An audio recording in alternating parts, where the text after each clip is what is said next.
Logarithme de 1 moins x carré, son domaine de définition. Vous savez les amis, le logarithme n'est défini que pour les nombres strictement positifs. Donc pour déterminer le domaine de définition de la fonction logarithme de 1 moins x carré, il faut que ce qui se trouve à l'intérieur du logarithme, c'est-à-dire 1 moins x carré, doit être strictement positif.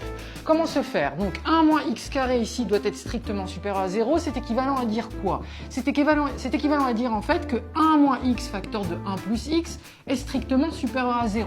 On voit bien ici, en appliquant la troisième identité remarquable, qu'on peut voir les racines de cette quantité 1 moins x carré. Une fois qu'on a les racines, 1 moins x carré c'est un trinôme. C'est une écriture de second degré. Donc ici, on peut étudier le signe de ce trinôme. Donc ici, en réalité, j'ai moins infini, j'ai plus infini. Je vais placer moins 1 et plus 1 qui sont les racines de 1 moins x carré. Et vous voyez bien en fait que comme 1 moins x carré s'annule en moins 1 et en 1, entre les deux racines, souvenez-vous, d'un trinôme, c'est l'inverse du signe de a. Sauf que a ici, les amis, ne tombez pas dans le piège, c'est moins 1.